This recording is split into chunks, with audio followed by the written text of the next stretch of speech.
Good afternoon.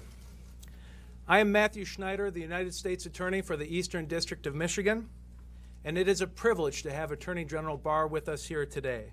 He and I welcome all of our federal, state, and local law enforcement partners who have also joined us. I am pleased to announce that Attorney General Barr has brought good news to Michigan. The United States Department of Justice is dedicated to supporting Michigan's men and women of law enforcement. The officers and agents here literally put their lives on the line each and every day to protect the people of our great state. The fact that Attorney General Barr has personally come to Detroit to announce this exciting initiative speaks volumes about his strong desire to keep Michigan a safe place to live and to work. In fact, it is unprecedented to have the Attorney General joining together outside of Washington with the heads of the FBI, ATF, DEA, and U.S. Marshals for such an announcement. Now, we all know that Detroit has significant violent crime challenges. However, we also know that this city has made remarkable progress fighting violent crimes in the last few years. That's because we have excellent prosecutors, such as Wayne County Prosecutor Kim Worthy. And this city has become much safer since the day James Craig became our chief of police. Because of the unwavering commitment of Chief Craig and the men and women of the Detroit Police Department, violent crime rates here continue to go down. And we're extremely thankful to Chief Craig and his team for making our region a better and safer place. Again, thank you for being here. Ladies and gentlemen, the Attorney General of the United States, William P. Barr. Thank you, Matthew. We're here to announce this afternoon a major law enforcement initiative designed to surge federal, state, and local resources into cities where violent crime rates still are higher than the national average. We're calling it Operation Relentless Pursuit, and it's a two-pronged attack on violent crime. First, we're going to be increasing federal agents, analysts, and equipment into initially a group of 7 cities throughout the country.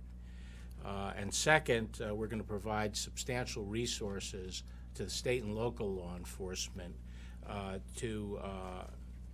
will have a long-term and lasting effect on the capacity of those agencies to combat violent crime. Now, since the beginning of this administration, violent crime rates across the country, on average, have dropped. From 2000, and that was after an increase that had occurred between 2014 and 2016. But we've now seen in the last couple of years a decrease nationwide of about 4%. Here in Detroit, under the leadership of Chief Craig, there have been continuous progress since he arrived, I think 7 years ago. And in the last year, there were significant drops in violent crime rates, robbery, aggravated assault, all in Detroit. The chief and his officers, as well as the other law enforcement partners in this area, are working hard to continue this effort. To address the problem of violent crime levels in some of our major cities, we are deploying these resources under Relentless Pursuit to 7 cities. Detroit, which still unfortunately has the highest violent crime and aggravated assault rate in the country. Memphis, which is the second most violent city in the country with a violent crime rate 5 times the national average. Baltimore, the robbery capital of the United States, with the second highest murder rate in the United States. Kansas City is in one of the top 5 most dangerous cities with a murder rate nearly 5 times the national average. Cleveland is the 6th most violent city with a murder rate 4.5 times the national average. Milwaukee the seventh most violent city, with a violent crime rate 4 times the national average, and Albuquerque, with a violent crime rate that is 3.7 times the national average, an aggravated assault 4 times the national average. Now, we selected these cities based on a number of factors. Obviously, the level of violent crime, but we also assessed our local partners. Very important to us is whether we had local partners that were effective and working well with our joint task forces. And so we assessed the police forces, the sheriffs, and as well as the district attorneys. And based on that matrix, we selected these cities.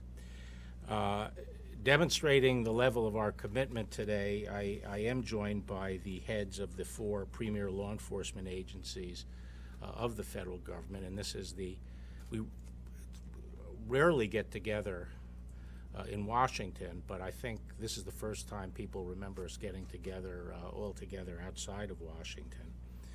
The deputies of the United States Marshal Service, who are represented by the director of the Marshal Service here, are our fugitive hunters. They're America's fugitive hunters, and they will target wanted violent criminals and gang members who terrorize our communities. The FBI, with Director Wray here, will, through their Safe Street task forces and their other efforts, conduct long-term and proactive investigations of sophisticated and violent criminal enterprises, including gangs and other criminal organizations. And ATF enforces our nation's gun laws. They have a unique capability to use firearms intelligence to develop leads, as well as to target and incapacitate the worst trigger pullers in America's communities. And the DEA will conduct investigations to disable criminal organizations who profit from drug trafficking and so often use violence as part of their narcotics trade. But the federal government can't attack this problem alone, and we depend on collaboration with our state and local enforcement partners. And that is why the role here in Detroit played by Chief Craig is so important to this effort. He and his officers have done a great job in the city of Detroit, and we look forward to working with him as we step up our efforts together. And just as we are pleased with both Matthew and Chief Craig being here, we're similarly appreciative of the federal and state law enforcement leaders across the country who will head the operations in each of the 7 cities that I mentioned. Essentially, what this involves is increasing the number of federal agents in these cities around whom we can build additional federal state task forces. And this is our principal tool for addressing violent crime in cities, and it is an effective tool. And then we are going to allocate initially $71 million to help build up the state and local efforts. This could provide an additional 400 police officers nationwide allocated among those 7 cities, as well as help pay the task force officers assigned to our task forces, either pay them or pay their overtime to facilitate the creation of these additional task forces. With that, I'd now like to turn it over to my friend Chris Wray, the director of the FBI. You know, there's no I think we all know that there is no finer law enforcement agency in the world than the FBI, and both of us are committed to keeping it that way. And I couldn't be prouder of the job that is being done by the FBI across the board, whether it be in today's arena we're talking about of fighting violent crime, protecting the country against foreign espionage, protecting the marketplace from white-collar criminals. And as I say, I could not be prouder, and I'm very grateful to the leadership being provided by Chris Wray. So, Chris.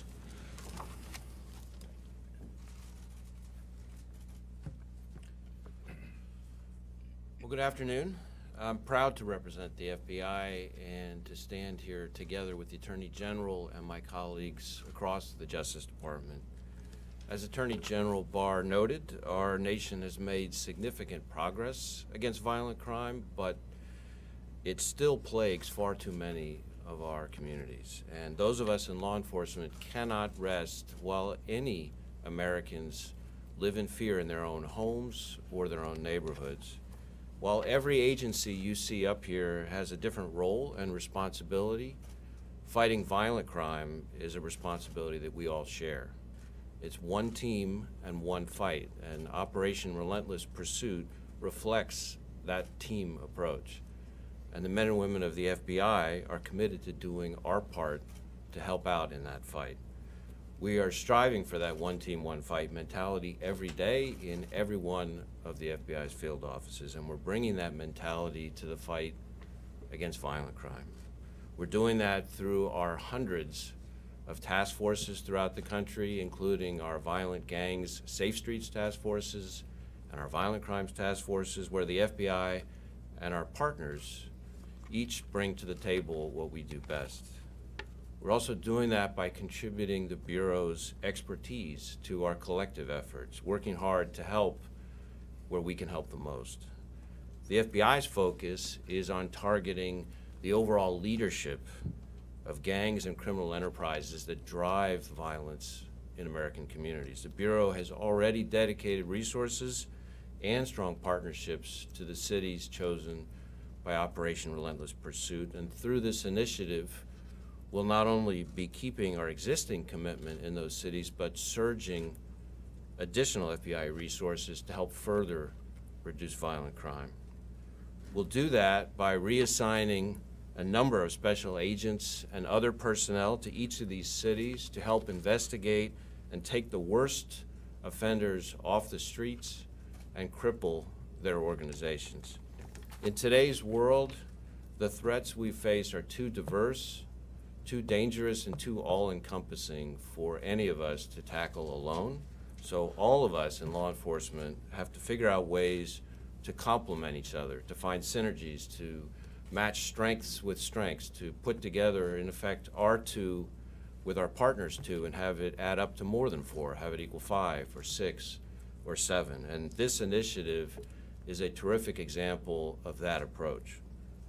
I am confident that if we continue to work closely together, we're going to continue to make even greater progress against violent crime, progress that I think the American people both expect and deserve.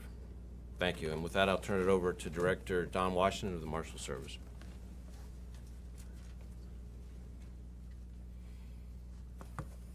One team, one fight. Good afternoon, ladies and gentlemen.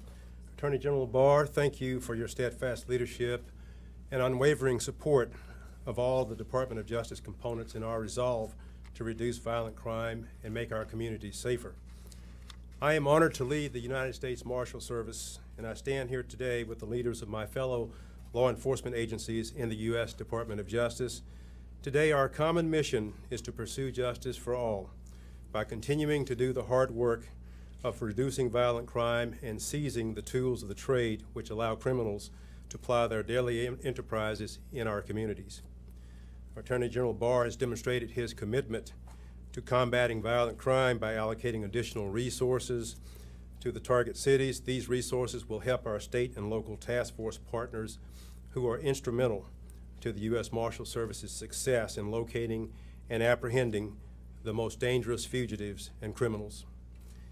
U.S. Marshal task forces around the country routinely pursue the worst of the worst, targeting and bringing to justice fugitives and other criminals who tend to make crime their careers.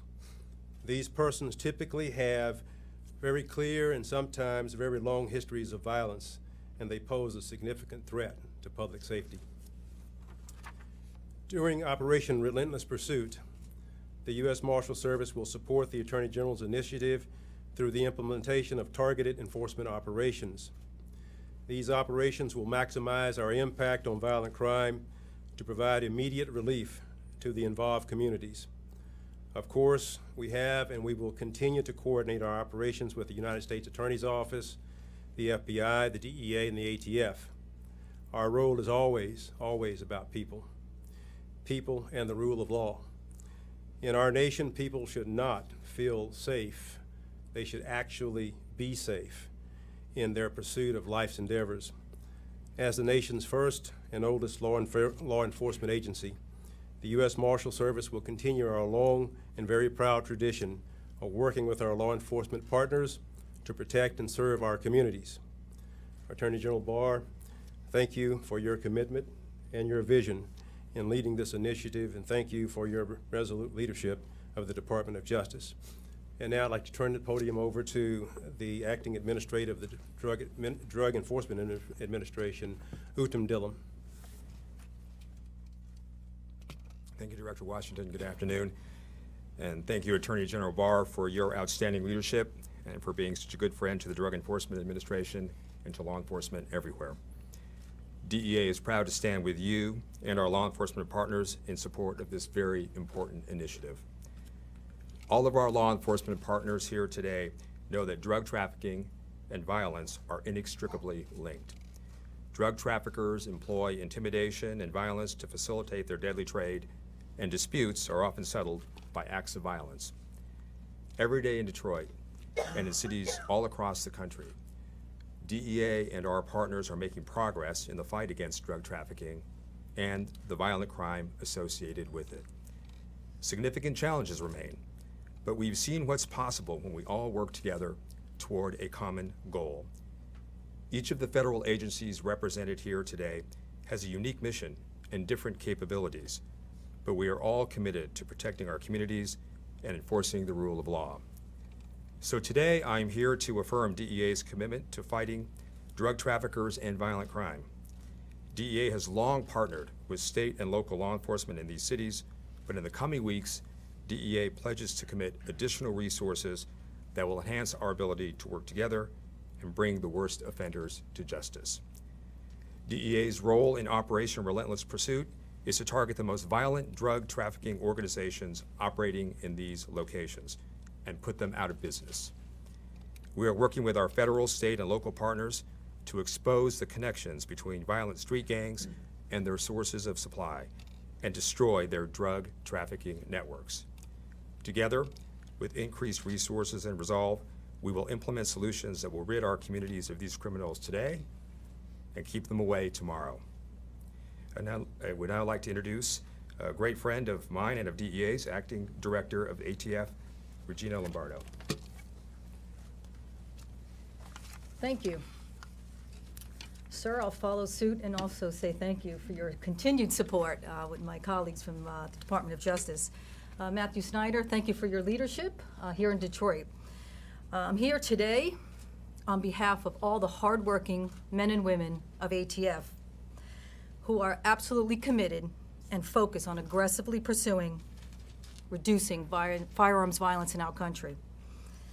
We are very proud that our efforts and hard work have definitely contributed to the historic reductions in violence that our nation has realized in recent years. But unfortunately, there are cities and communities which continue to be plagued by a crime of violence.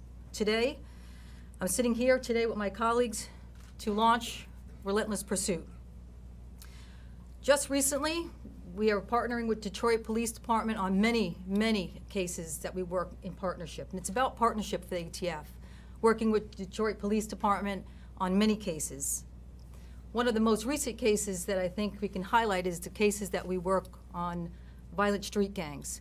The violent street gangs such as Smoke Camp, those are cases that we work to indict criminal violations that are pursuing armed drug trafficking cases, drive-by shootings, homicides. And for us with ATF, we stay very focused on using our crime gun intelligence to tell us exactly where those firearms are coming from and to go after the trigger pullers. That, I believe, was in the south side of the city. In the north side of the city, we're also working with Detroit Police Department on Playboy gangster Crips. 18 members of that have been recently indicted. And that just goes to show the type of cases that we work with ATF in partnership with our state and local and federal partners. So today, we stand here with General Barr leading the department's efforts in partnership with the DEA, the FBI, the U.S. Marshal Service, as well as all of our state and local partners out there. We will concentrate all of our efforts and our resources collectively. As we heard in ECHO, one team, one fight, and the Department of Justice is here to do just that. The foundation of our ATF's strategy is to use every available tool to identify, investigate, and support prosecutions that go after firearm offenders, exploiting all of our resources, all of our crime gun intelligence, our crime gun enforcement teams, our firearms tracing capabilities, which is very unique, as well as our integrated ballistic NIBIN we've heard often talk about. Using all of those tools, and also for us, is going after the source of those weapons that are being provided to these gangs and to these criminal organizations, going after the straw purchasers that put those firearms in the hand of those gang members. We were redirecting a lot of our resources with special agents, investigators, as well as our canines as well, because they are the ones that go out and look for the shell casings and firearms, redeploying all of our resources toward this initiative. So we stand ready to, what I call, relentlessly drive the department's initiative to mission success. And I look forward to working 2020 with our partners to ensure that these communities achieve reductions in firearms and other violent crimes that we have achieved in other places across the nation. And now I'd like to have the honor of introducing Chief Craig. I feel like you're no better partner to ATF, so thank you for your partnership. Very much. True Appreciate partner. that. Thank you. Thank you.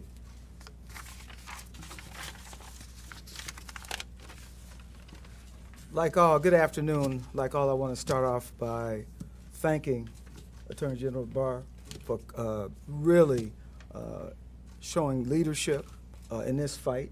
But also, I appreciate the accolades for what we've been doing, at least during my administration over the last almost 7 years. My partner, Matthew, I appreciate you and what you do, and certainly the other leaders of the federal agencies who we work with each and every day. Simply said, collaborations between local and federal law enforcement work. I've had tremendous experience in this arena, and I'm going to talk briefly about my time in LAPD, which I know the local reporters know.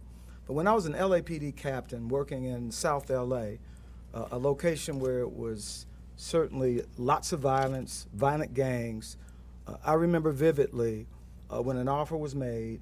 We worked very closely with our federal partners, primarily the FBI, and one of the most violent gangs in the city of LA. That was a long body of work.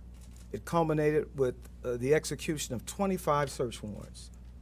I will tell you, it was that effort, that collaborative effort, that made the difference in this very small footprint in Los Angeles. And to this day, that community has changed.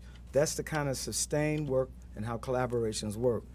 Here in Detroit, since 2014, understanding the importance of these relationships, we were working very aggressively, supportively with our federal partners. So by example, we focus on the most violent street gangs. And as it has already been indicated, ATF, FBI, marshals, we focus on these gangs, resulting in 107 indictments since 2014.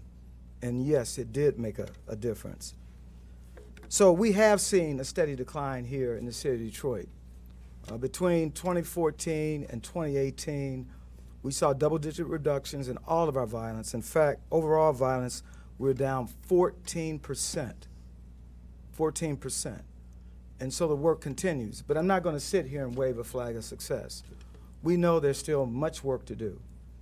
I had a chance today going through some letters from some high school students. And it's ironic that this is the day that we're talking about this new enhanced effort, this collaborative effort. And in the letters, many of the students cited the chief, violence still continues. We know that you and the Detroit Police Department have done a wonderful job in reducing a lot of the violence that existed before you got here. But we believe it's still too much. And so I think about those young people who are growing up in this city, who are the future leaders of the city of Detroit. We must do better, and we will do better. So I'm thank you for this enhanced collaborative effort.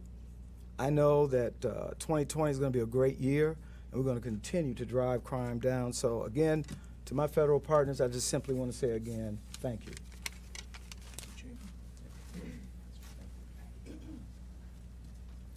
Again, thank you. We've got some time to open it up for questions. Mr. Attorney General, can you talk a little bit about what the undercurrent is, or what joins all of the violent crimes in all of these 7 cities, and explain why here and why now? Each city is really different. There are different drivers for violent crime depending on the circumstances. Sometimes it's large nationally related gangs. Sometimes it's more connected to drug trafficking. Sometimes it's opportunistic neighborhood gangs. Why here and why now? Fighting violent crime is one of the primary priorities of this administration. And as I mentioned, it had gone up a little bit in the last couple of years of the preceding administration, but we've been able to push it down for the first few years of this administration. But in a number of cities, it's a stubborn problem. As the chief just mentioned, there's been consistent progress here in Detroit in recent years, but you're starting from a very high level of violent crime, and it's still significantly higher than the national average. And our view is that we go where justice is needed most. It's intolerable for some Americans to experience high levels of violence, and others live in relative peace. So we go where the trouble is. Does that answer your question? Okay. Mr. Attorney General, you said that there was a lot of an explosion of anti-police rhetoric, police officers being shot. Do you think that there's just too much anti-rhetoric in the country for the respect of law and law enforcement these days? Absolutely. I think that, and are you referring to something I said or my editorial? Your editorial. Oh. Yeah, I feel there is too much anti-law enforcement rhetoric, or not sufficient respect for police officers and law enforcement officers and the job they do, or at least recognition of it. And to me, it's the toughest job in the country, and it takes a toll. And it involves a great deal of sacrifice. And I've said a number of times that, after the Vietnam War and the way we treated our troops that fought in that war, we learned a lesson, and we learned that they deserve our respect for the sacrifices they make. But when we stop and look at, the threats we face here at home from violent crime, we owe the same kind of respect and appreciation to our police officers. And I've pointed out that in a full employment economy like we have, and given the toughness of the job, it's getting harder and harder to find people of character who are willing to take these jobs. And there are a lot of vacancies around the country. So I'd like to see increased recognition among the American people of those who serve. General Barr, just last week in Detroit, there was an internal report that alleged systemic misconduct and abuse by officers in the department's narcotics unit. Meanwhile, under the Trump administration, the Justice Department has largely abandoned the practice of investigating pattern and practice abuses by local police forces. I'm wondering if you see a need to tackle these kinds of allegations of misconduct while also providing support to local forces through programs like this. Yeah, well, the fact that we do support the forces and we are interested in maximizing our collaboration with them on fighting crime doesn't mean we abdicate our responsibility to enforce civil rights, and where credible information is brought to our attention, we do investigate it. If I could follow up with something off topic as well, we've seen a handful of Republican senators say in recent days that suggesting the FISA court may need to be shut down unless there's large-scale reform done. I'm wondering if you think the changes that the FBI has outlined in the wake of the IG report go far enough, and what you think it would mean to lose the FISA court. I think FISA is a critical tool to protecting Americans, and I know the director and I feel very strongly about that. And we're both, we take the findings of the Inspector General very seriously, and we are working hand in hand to adopt reforms and change procedures and so forth that will address the issues. And I have to say that I greatly appreciate Director Wray's leadership on this, because he didn't wait around for the IG report. He was working on these issues for quite a while and have put together a long list of steps that I think do address the problems found in the IG report. And we're going to be sitting down evaluating them together. And if there's some additional things to add, we won't hesitate to do that. But we are committed to preserving FISA, and we think all Americans should be committed to preserving FISA. It is essential to protect the security of the United States. How much of the $71 million and the 400 additional officers will be coming to Detroit? We don't have a specific figure on that. Part of that, each city is going to work together in their cities among the different components and local law enforcement to see how quickly we can get things up and running, and they can absorb these funds. But the funds are essentially available starting right now, and you know, I would expect a relatively even disbursement of those funds among these 7 cities. I'd like to ask Director Wray a question, if I could. With regard to the IG report, the former director of the FBI, James Comey, dismissed the findings as just sloppiness on the part of FBI agents, and he sort of suggested it was low-level agents. Do you agree with that, or, you know, in hindsight now, a couple days into it, do you think it was more than that?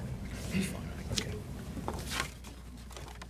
Well, as I said when the report first came out, the report, in my view, describes behavior and performance that I consider unacceptable and also unrepresentative of who we are as an institution. And that's why I've put in place and ordered these 40-plus reforms, which are serious steps which go above and beyond even what the Inspector General recommended. Having said all that, we've provided a lot of information on that topic and answered a lot of questions about it last week. And I think all of us here today, gathered the way we are, as the Attorney General said, under his leadership, I think this is unprecedented to have all of us gathered this way in one place at one time outside of D.C. And that by itself is a story, because the violent crime epidemic that exists in many cities around this country impacts millions of Americans every day. And the level of federal, state, and local law enforcement cooperation targeting that threat is a story that I hope many of you will cover, given the impact that it has on households all over this country. So, thanks. Okay, last question. Michigan recently legalized recreational marijuana, which of course remains illegal under federal law. With additional federal agents in the city, would they enforce the federal law or defer to state law when they come across them? Was that a question about enforcing federal marijuana laws? DEA has always enforced federal marijuana laws and will continue to enforce federal marijuana laws. We attack drug trafficking organizations, large-scale drug trafficking organizations, and when they engage in marijuana drug trafficking, we aggressively attack them as any other drug trafficking organization.